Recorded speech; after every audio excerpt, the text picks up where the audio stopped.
ಕಳಿಸಾಗೋಯ್ತಾ?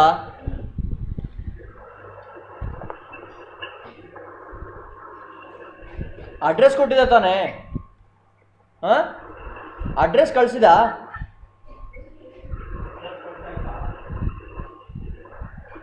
ಮನೆ ಅಡ್ರೆಸ್ ಕಳಿಸ್ತಾ ಅಂತ ಕೇಳಿದೆ. ಹಂಗಂದ್ರೆ ಬೆಂಗಳೂರು ಅಂತ ಅರ್ಥ ಆಗುತ್ತೆ.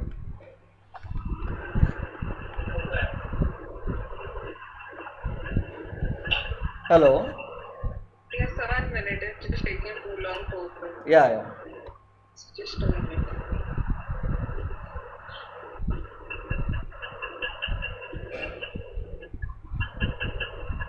Yes, sir. Sims X, Y, and Z.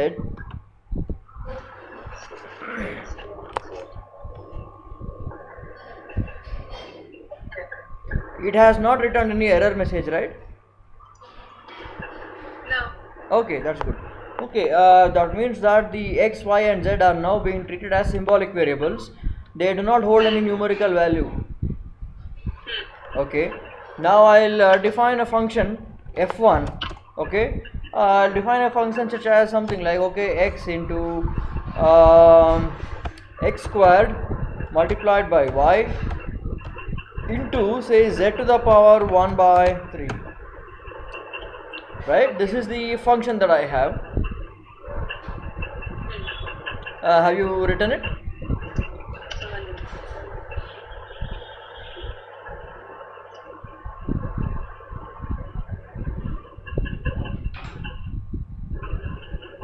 Yeah. Okay, now I would like to differentiate this. Write diff Okay. d of f1. Okay, is going to be equals to diff of, where is my function, is in f1, right? And close the bracket and then enter. Okay, 1 minute. Yes.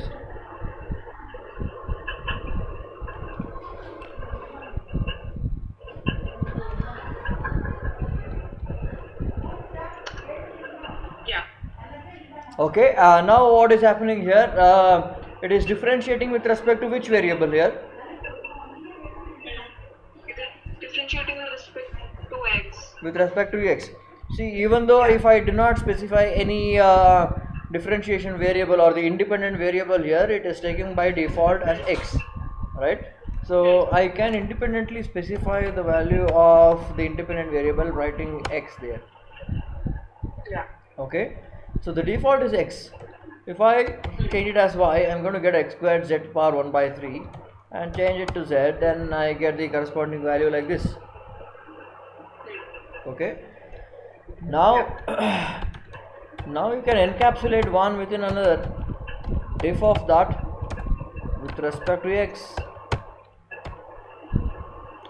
Okay. So first differentiating with respect to z, and then again with respect to x. X. Yeah. Okay, now you consider a differential. Okay, say the function is f2 is probably, say, x plus y and plus z divided by x into y plus y into z, and then plus you have z into x. So that's the function that I have. Have you written it? Yes.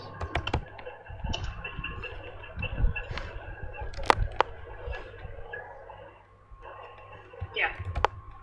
Okay, now what I would like to do, I would like to actually differentiate this once with respect to x, and next with respect to y, and another time with respect to z.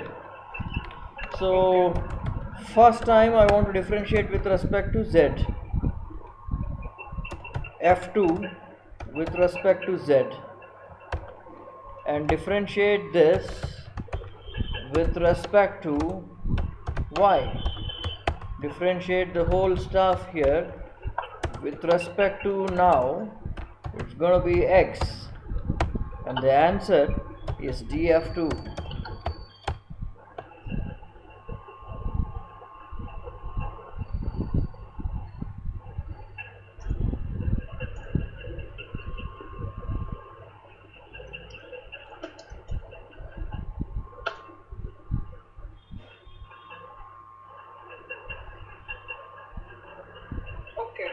Did you get the answer? Yeah.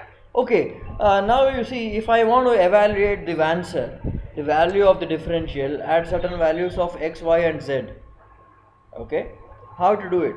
I will have to first turn it into a type of a function and then evaluate the function at the required values of x, y and z. Okay. Did you understand? So now what I would like to do, I am going to turn this entire answer into a function, and the inputs for this function is going to be x, y and z. Okay, and the values of x I want to be evaluated at 1, and the value of 1 I want to be evaluated at 3, and I want the function to get evaluated at a value of z to be equals to 3, right? Notice that I am writing xx, yy and zz now because x, y and z are now new symbolic variables. Okay. Yeah. Now what I am going to do is I am going to pass the value of xx as though it were x. Okay. So now what I would like to do, I would like to convert this whatever I have into a function. So df2 function or inline function is inline of df2. Have you written this? Yes.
Yeah.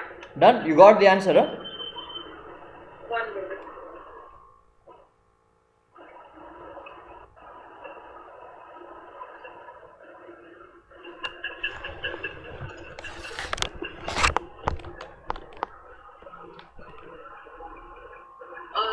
Yeah. Yeah. got it. Okay. Now can you notice anything peculiar in the answer?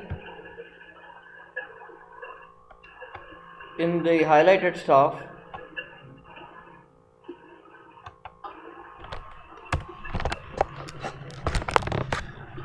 I don't know. Are you able to see a dot before every power operation and a multiply? It has put it automatically, right? Right. Okay, you can also get it otherwise by using a command called vectorize. If I write vectorize df2, then I get it like this. Okay.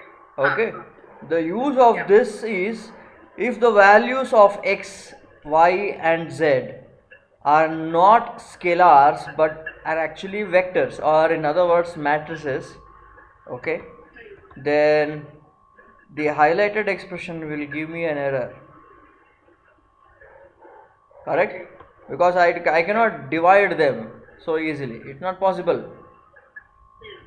So however, when I vectorize it, when I put a dot, it becomes an element wise operation. I can go ahead and do the operations now, Okay. right? That's the use of vectorize, and vectorize command is inbuilt inside this inline. Okay.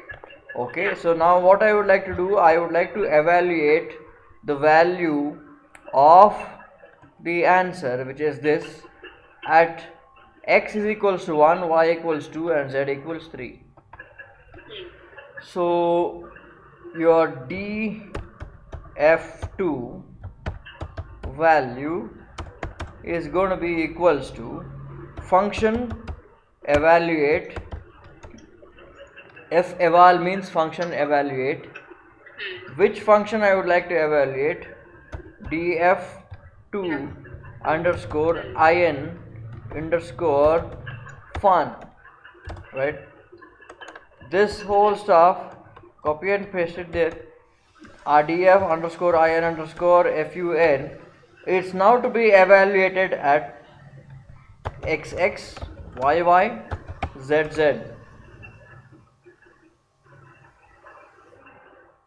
Okay. Now, what is the order in which I should write this x, x, y, y, z, z? Can I not write it as y, y, x, x and z, z? I don't know. Right? So if you look at the output of this line, the highlighted line, you see that df2 in fun is showing the order in which you should interpret the variables x, comma y, comma z. So you please follow the same order here. If I would otherwise write yy and xx and zz, the x will be taken as yy, Okay. Yeah. which is 2, which is wrong. I want 1 to enter in the place of x, but right now since I have written yy in the place of x, x will be written as 2, which is wrong. So you please take care of that issue. Now I have xx. Now the answer is this. Yeah. Yeah. Fine, did you get it? Yeah. Yeah, okay, this is with differentiation. Did I do integration for you on that other thing? No. Integration is not done, is it? No. Okay. Let me say that I have another function, f1 is equals to say x, simple, okay? I would like to integrate this int f1 integral is going to be equals to integral f1 integrated, okay? That's it. Enter. Now I get x squared by 2. Okay, now did I specify the independent variable? No, but it still gives the value, right? So by means that the default value is x. Okay. If I would like to change this as y, what would be the answer?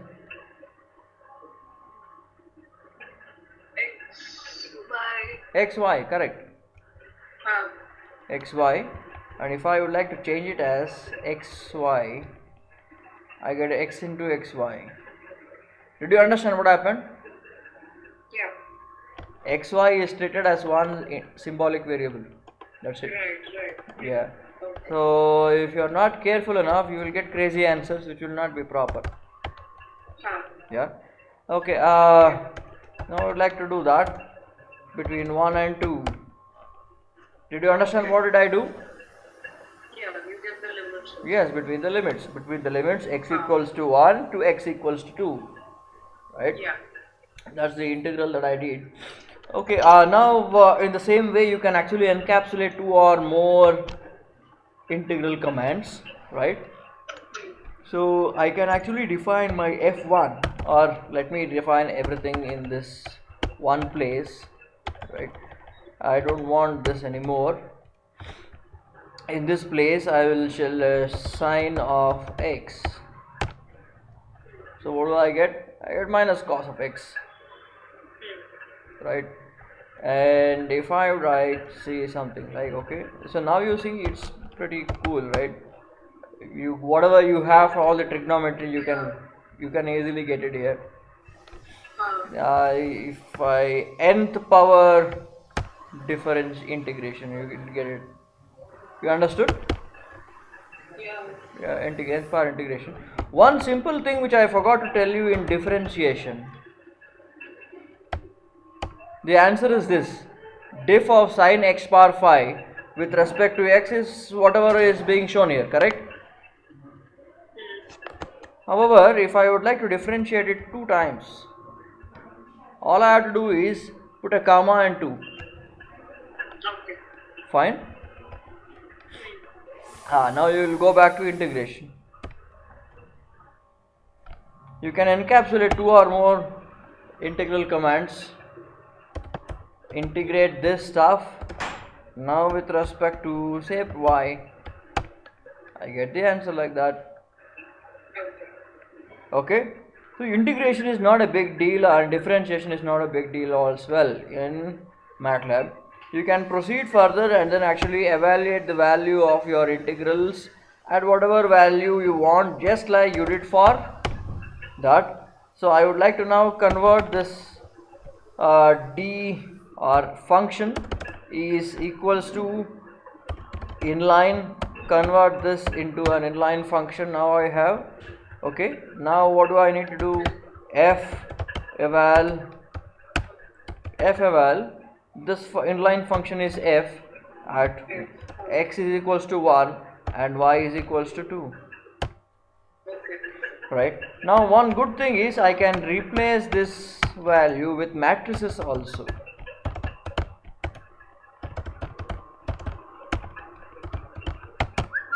See, I have now calculated the value of this at all the 9 elements of this and at all the 9 elements of that. Okay. So do you have any doubts in differentiation and integration? Symbolic value, symbolic differentiation and symbolic integration? No. Okay, when we come to advanced MATLAB, I will teach you the numerical integration and numerical differentiation. Okay. Now we'll start up with the differential equations. Okay. Now let me say that I have a differential equation. Say the equation that I have is like this. Let me write it down. Okay.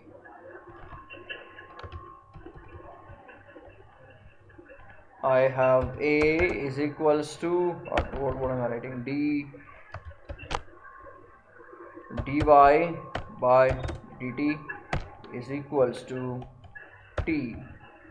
Okay, can you tell me the solution of this? Y is equal to.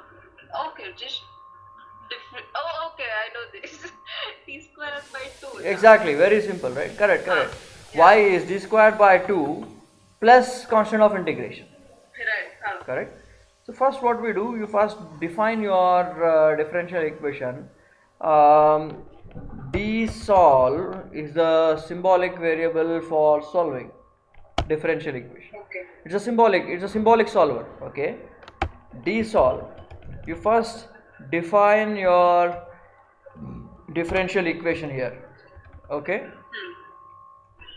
And then what is your differential equation? dy is equals to t. That's how I should write the differential equation in MATLAB as. So when I have dy by dt is equals to t, I actually mean dy is equals to t in MATLAB terminology. Fine? Okay, yeah. Okay. Enter. Now you see it is t squared by 2 plus c.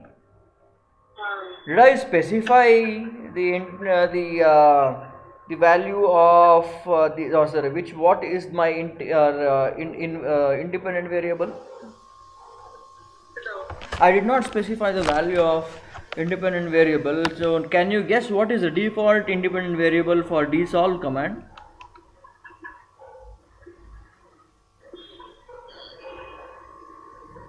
I don't know. T, correct. It's going to be t. If I had, if it is not t, if it is actually x, then the answer should have been what? Y is equals to xt plus c. Correct. So by default, for the differential equation in the symbolic solver, t will be considered as the independent variable. Yeah. Now you saw that the differentiation and integration considered x as the independent variable. However, your dsolve command is going to be considering time or t as the independent variable. Okay.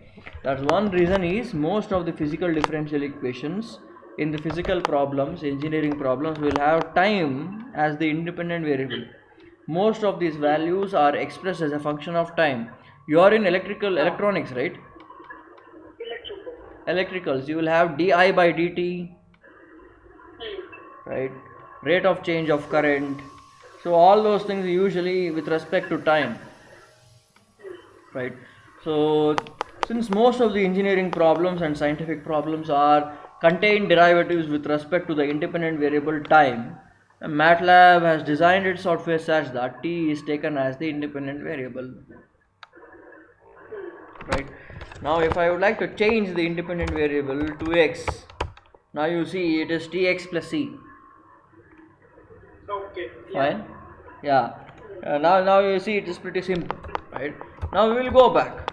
Okay. Now I will go back and I will actually specify t should be the value of my independent variable, right? So now I'll tell that the value of y, okay, y at t is equals to 0 is 1. Okay, what is this? It's the initial condition of the differential equation that I am trying to solve. So this can now be written as y at t equals to 0 is 1. In MATLAB terminology, I would write it as y of 0 equals to 1. Okay. So now how do I write it? Y of 0 equals to 1. Oh, sorry, one second. The order has changed. Fine. Dsolve. So solve this differential equation that is given dy by dt is equals to t, considering time as the independent variable such that, or which adheres to the initial conditions, the value of y at the initial value of time at time t is equals to 0 to be is equals to 1, right? If I change this to 1, what do I mean? The initial condition states that the value of y, or the value of the dependent variable at the value of the independent variable is equals to 1 is also equals to 1. If I would restate this as y of 1 equals to 10, let me tell y of 2 is equals to 10, it means solve symbolically the differential equation dy equals to t with respect to t as the independent variable, provided the initial conditions which states that the value of the dependent variable called y takes a value of 10 at the value of the independent variable called t equal to 2. Yeah. Yeah, that's your statement. Now you solve this, now you get the answer. That's you get the dsolve. Understood? Yeah. Yeah. So now let me take a second order differential equation. Let me take that I have say d something d squared y by d t squared plus, okay, I have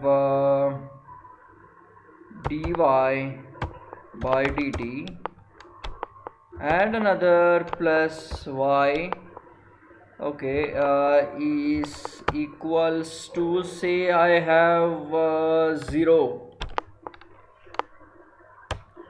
Solve this equation such that the values of the initial conditions are y at t is equals to 0 is 0 and dy by dt is equals to, sorry, at t is equals to 0 is also equal to 0. Okay. So this is the differential equation and these are the initial conditions, right? I need the first initial condition and the second initial condition. The first initial condition will be for the dependent variable and the second initial condition is going to be for the rate of change of the dependent variable. Yeah. Okay, now just of the subject matter, the type of differential or the differential equation that I am showing you here represents a physical system such as a spring, mass and a damper. Okay. If y is the displacement of a point in space, then dy by dt is velocity of that point, right? D squared y by dt squared is the acceleration of that point. If I replace this by m and c, okay, and I write a k, this is the differential equation of a spring mass damper system. See, whenever you are going on a two-wheeler, if you consider only the front wheel, you have a spring and you also have a damper. Okay. And the mass above the spring and the mass is m. Hello? Yeah. Yeah. The mass above the suspension system is m. Okay. And the suspension system has a damper, the coefficient of which is being c. Okay. The spring has a coefficient called k, which represents its stiffness. Okay.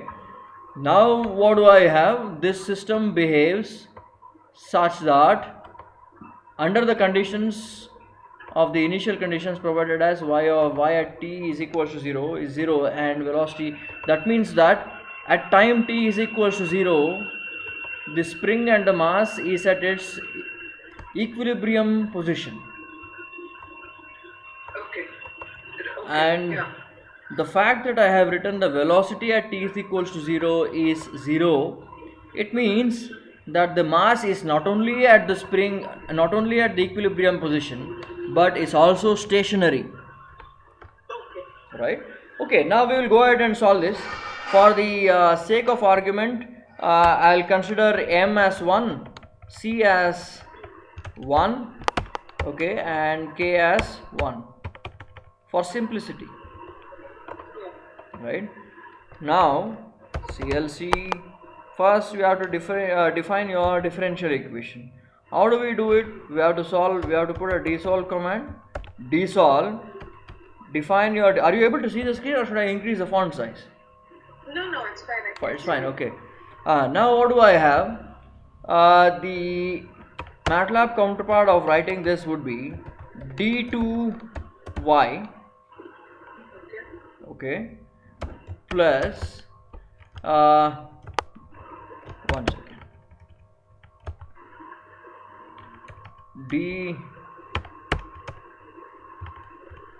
d2y plus dy plus y equals to 0.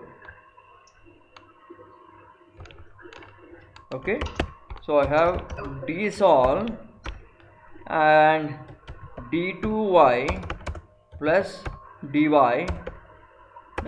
plus y equals to 0. Now I have written the definition of the differential equation. Correct. Now I'll have to specify the initial conditions. First initial condition is d of y at 0 is 0. This, okay, followed by y of 0 is 0, followed by your independent variable.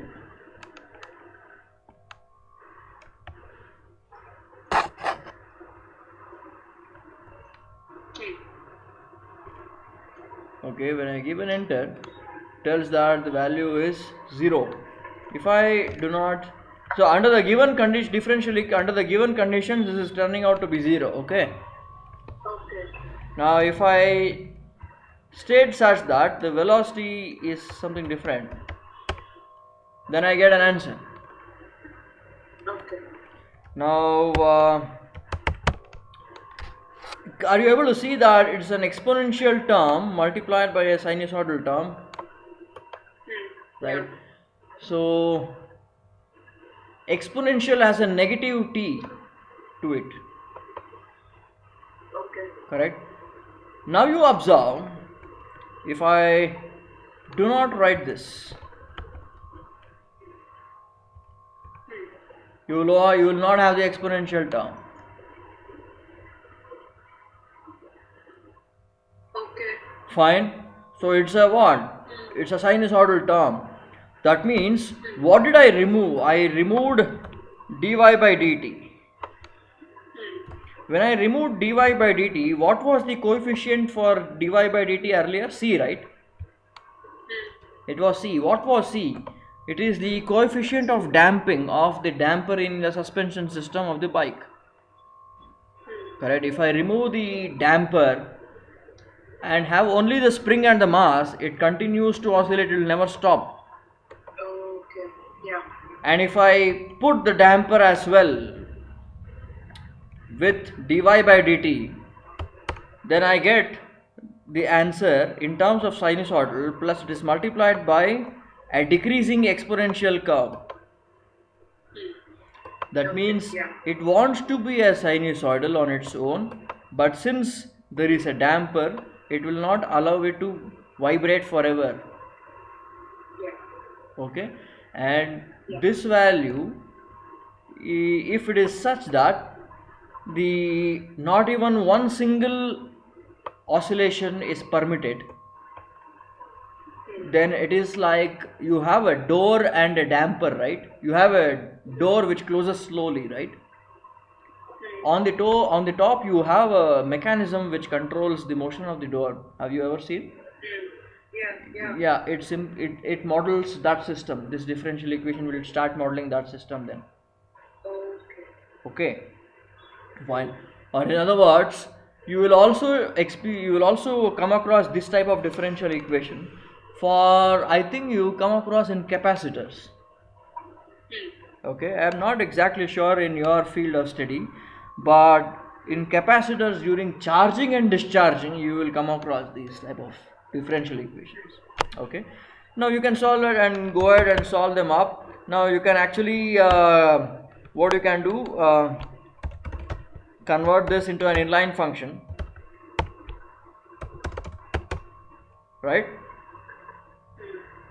And then evaluate this.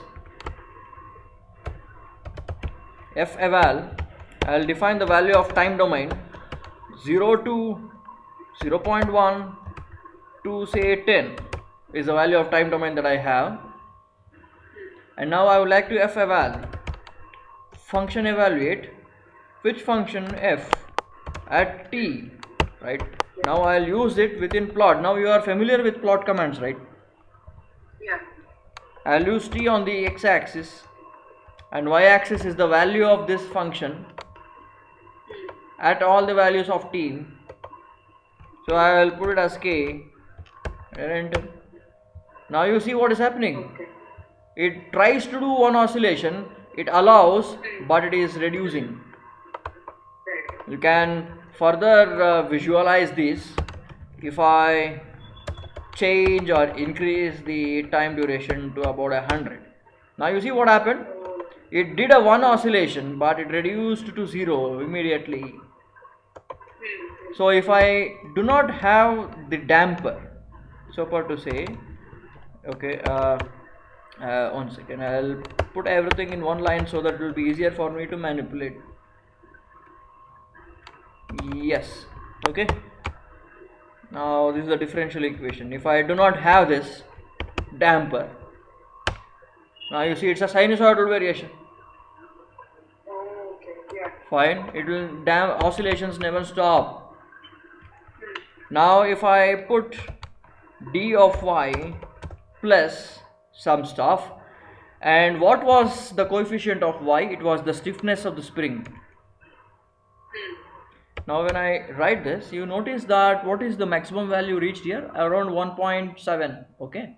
1.6. Yeah. We remember that value. Now what is the value of stiffness here? 1. Now I'll change it to 2. I write the same stuff. What has happened? It has underwent the same kind of an oscillation, but in a lesser period of time, Okay. right? Now I'll change it back to the original value. However, now I'll increase the damping coefficient, twice of it. Now what happened? It did not even do one oscillation, correct? But it tries to go up. Now you see, I'll change this to around a 20. What is happening? Oh. It's dropping, correct? Yeah. It is over damped system. Huh. It's an over damped. It's an over damped system. So if I change this to something like 0.2, okay, I have an under damped system. If I change this to something like 1 or say about 3, I could say that this is a critically damped system. If I make this as 0, then it's an undamped system. Okay. Now let me keep the value of damping coefficient as 1 and stiffness as 1. Now this is the answer that we got. Okay, for the sake of argument, just for fun, I will just make it as I'll decrease the this value and I get some oscillations. Okay, I'll get more oscillations. Let me have about 1. Yeah, this is good. Okay, now what I'm going to do, I'm going to increase the mass. Mass is the coefficient of d squared y by dt squared here, correct? Now I'll double the mass that I have. Now you see what has happened. The amplitude of vibration has increased, Okay. and it is sustaining for a longer period of time. Right now you see the earlier plot. I'll make it as f1, and this is I'll put it as f1 here, and I'll also put a hold on, and I have some value. Okay, so now I'll calculate a value of f2 with 2 times the mass. Only thing is I put f2 here and plot it with a red color. Now can you see the change?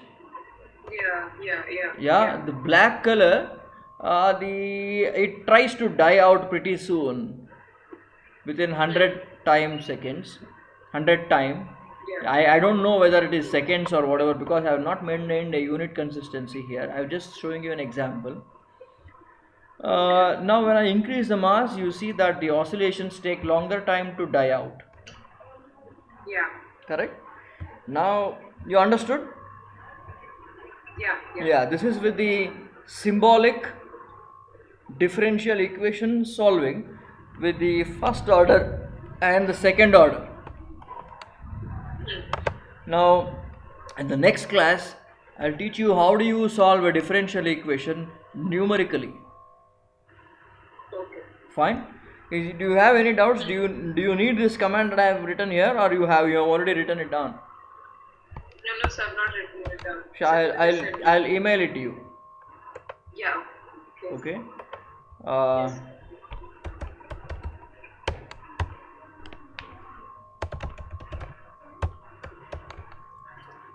You might get an error if you copy and paste it, because the single inverted comma will not be treated appropriately in many cases. Okay, you will have to rewrite that single inverted commas. Fine. Yeah. Okay, I have sent it across. Yes. Okay, I'll upload this current video and send the link across to you. The previous video lecture, are you able to access that?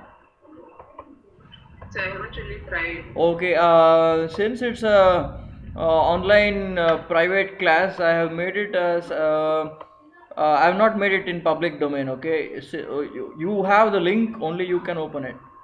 Okay. Fine.